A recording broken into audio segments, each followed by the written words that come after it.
وزهق الباطل إن الباطل كان زهوقا. আসসালামু আলাইকুম ওয়া রাহমাতুল্লাহি ওয়া বারাকাতুহু। আলহামদুলিল্লাহ ওয়াসসালাতু ওয়াসসালামু আলা রাসূলিল্লাহ, আম্মা বা'দ। কারো উপর যদি ঋণ থাকে, কর্জ থাকে, তাহলে তার হজ হবে কি না? এর সংক্ষিপ্ত উত্তর হচ্ছে যে হজের শর্ত যেগুলো আছে তার মধ্যে হচ্ছে শারীরিক ও আর্থিক ক্ষমতা। শারীরিক ক্ষমতা যদি মক্কায় যাওয়ার ও আসার মানে বাইতুল্লাহ, আর এখানে আর্থিক যা খরচ লাগবে সেটার যদি সে সামর্থ্যবান হয় আর হজ করে নেয়, আর ওর উপর যদি ঋণ থাকে তারপরও তার হজ হয়ে যাবে। হজের ফরজিয়াত যেটা তার উপর ফরজ বিধান সেটা তার থেকে নেমে যাবে, সেটা আদায় হয়ে যাবে। কিন্তু এর একটু ব্যাখ্যা আছে। ব্যাখ্যা হলো এই যে যদি কারো উপর ঋণ থাকে আর যারা ঋণদাতা, যারা ঋণ দিয়েছে, তারা যদি তাকে হজ করতে যেতে নিষেধ করে যে যতক্ষণে আমাদের ঋণ আপনি পূরণ না করবেন, শোধ না করবেন, ততক্ষণে আপনাকে হজ করতে যেতে দিব না, আপনাকে যেতে দেওয়া হবে না, তাহলে সেই সময় কিন্তু তাদের ঋণ শোধ করতেই হবে, তারপরে হয়ে যাবে।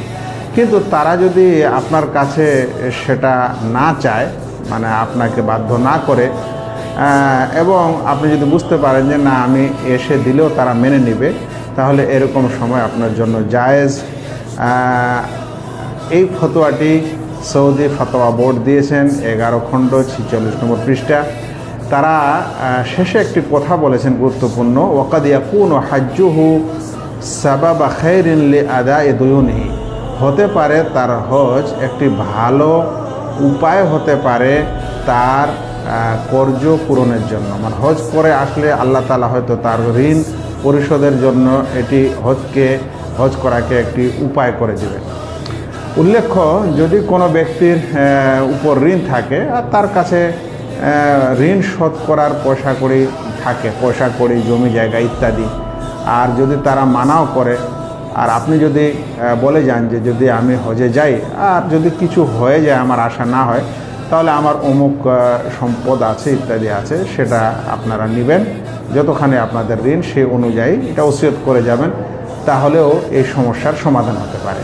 তাহলে সংক্ষিপ্ত কথা হলো, ঋণ থাকলে হজ হয় না এই কথাটা ঠিক না। হ্যাঁ, ঋণ পরিশোধ করা জরুরি, কিন্তু ঋণ পরিশোধ করা জরুরি দুই রকমের। একটা হলো যে পরেও শোধ করা যায়, আর একটা হলো এখনই শোধ করতে হবে। সময় হয়ে গেছে শোধ করার, তারা আপনার কাছে চাচ্ছে আর আপনি হজে যাচ্ছেন, এটা ঠিক না। আপনি পরিশোধ করে দিয়ে যান। কিন্তু সময় হয়েছে, ওরা বলছে ঠিক আছে হজ করে আসেন, অসুবিধা নেই, কিংবা হয়তো আপনার জমি জায়গা ইত্যাদি অন্য মাল সম্পদ আছে, আপনি তাদেরকে দেখিয়ে দিলেন, আপনার পরিবারকে ওসিয়ত করে বলে গেলেন যে অমুক পয়সা কড়ি আছে, যদি আমার আসতে অসুবিধা হয়, কিছু হয়, তাহলে সেখান থেকে যেন দেওয়া হয়, তাহলেও ইনশাআল্লাহ আপনি হজ করে আসতে পারবেন। উল্লেখ্য যে ঋণ থাকলে হজ হয় না এই কথাটা সঠিক না। হ্যাঁ, তবে উত্তম হলো শোধ করে যাওয়া। আর যদি বিশেষ কোনো অসুবিধা বা বিশেষ কোনো উপায় থাকে, তাহলে আপনি ঋণ থাকার পরও হজ করলে আপনার হজ আদায় হয়ে যাবে। আসসালামু আলাইকুম ওয়া রাহমাতুল্লাহি ওয়া বারাকাতুহু।